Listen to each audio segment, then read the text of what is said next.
ผมให้มองพ้นออกนี่ជួយលងហ្វីសតជួបខ្ញុំម្ដងទៀតហើយនៅការធ្វើដំណើរទៅកាន់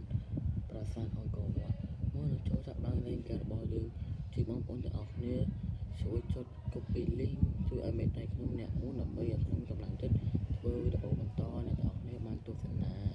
តោះឥឡូវយើងបាត់ខាត់ពេលយូរយើងចូលទៅខាងប្រាសាទអង្គរវត្តប្រទេសកម្ពុជាទាំងអស់គ្នាឥឡូវចាប់ដើម1 2 3អូសាអង្គរវត្តរបស់កម្ពុជាយើងពិតជាស្អាតមែនតើធ្វើដោយទឹកដៃខ្ញុំ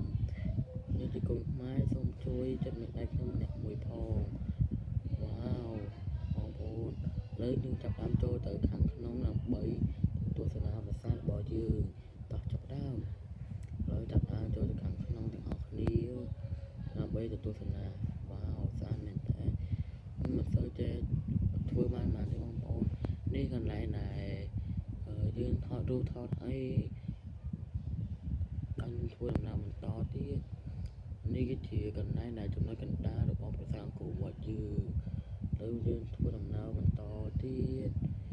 ទៅខាងគៀនយើងមានអីបងប្អូនដូចប្រាសាទអង្គរវត្តធម្មតាទេឥឡូវយើងចាប់ផ្ដើមដើរជុំវិញប្រាសាទអង្គរវត្តបាទពិតជាស្អាតមែនតើជុំវិញប្រាសាទអង្គរវត្តរបស់យើងហើយតាមដានមកខាងក្រៅខាងក្រោយប្រាសាទអង្គរវត្តយើងវិញមើលចំណុចកម្ពស់ប្រាសាទរបស់យើងវិញមានដូចជាកម្ពុជាយើងនៅខាងកណ្ដាលនៃ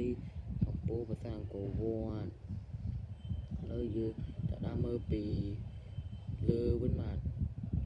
វ៉ាវស្អាតមែនតើបងប្អូននៅខាងនេះមានដើមឈើដុះនៅជិតប្រាសាទអង្គរវត្តយើងទៀតនៅខាងលើភ្នំនោះគឺជាប្រាសាទព្រះវិហារតើយើងធ្វើដំណើរទៅខាងប្រាសាទនៅលើខាងភ្នំហ្នឹងវិញតោះវ៉ាវហើយធ្វើដំណើរទៅខាងលើភ្នំដើម្បីទៅទស្សនាប្រាសាទមួយទៀតប្រាសាទដែរបងប្អូនជាស្នាដៃរបស់ដូនតាដែរប្រាសាទលើភ្នំនេះគឺជាប្រាសាទហើយនឹងធ្វើដំណើរខាងប្រាសាទខាងលើហ្នឹងវិញតោះហើយដើរតាមមកកន្លែងកាន់ចដាលហ្នឹងមកមិនសូវយូរទេបងប្អូនខ្ញុំធ្វើវាឲ្យខុសស្គាល់សូមកុំប្រកាន់ខ្ញុំអីបងប្អូនវ៉ាវស្អាតមែនតើប្រាសាទរបស់ខ្មែរយើងដើម្បីឲ្យកូនចៅចំនួនក្រោយបានឃើញបានស្គាល់វ៉ាវប្រាសាទរបស់ដូនតាយើងពិតជាស្អាតមែនតើបងប្អូននេះគឺជាប្រាសាទអង្គរវត្តរបស់យើងមើលពីលើទៅក៏ស្អាតដែរបងប្អូនអើយឥឡូវយើងធ្វើដំណើរទៅខាងប្រាសាទអង្គរវត្តវិញតោះចាប់ដើមចុះពីលើនឹងវិញមកបងប្អូនយើងដើរតាមកន្លែងដែលគេប្រាប់ហ្នឹងមក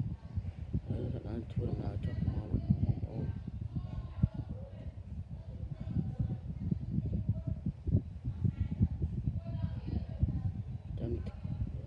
ចាំមើលស្អែកខ្ញុំអាចនឹងធ្វើវីដេអូបងប្អូនចង់បានវីដេអូឲ្យខមមិនខាងក្រោមមកចង់ទស្សនាអ្វីដូចជាប្រាសាទផ្សេងទស្សនាទីក្រុងរបស់ខ្ញុំទស្សនាផ្ទះរបស់ខ្ញុំទស្សនាទស្សនភាពតាមដងផ្លូវដងអីព្រៃយន្តហោះអីបងប្អូនខ្ញុំមានទាំងអស់បងប្អូនទស្សនាអីចាំខមមិននៅខាងក្រោមមកហើយកុំភ្លេចជួយចុចមេដៃខ្ញុំអ្នកមួយផង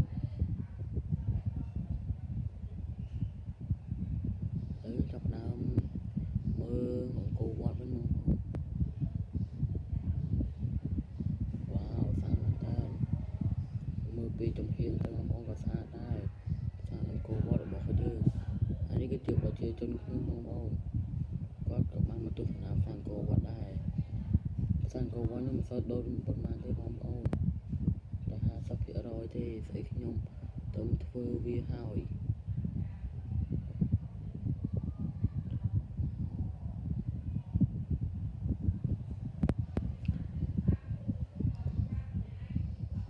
លើវីដេអូផ្សាយអង្គរវត្តយើងមានតែពេញក្នុងទេបងប្អូនចាំស្អែកទស្សនាបន្តទីកន្លែងណាដែរបងប្អូនហើយបើមានកំហុសខុសឆ្គងអីបងប្អូនសូមកុំប្រកាន់ខ្ញុំឲ្យបងប្អូនហើយកុំភ្លេចជួយចុច copy link មេដៃខ្ញុំអ្នកមួយផងជម្រាបលាបងប្អូនទាំងអស់គ្នាបាយបាយ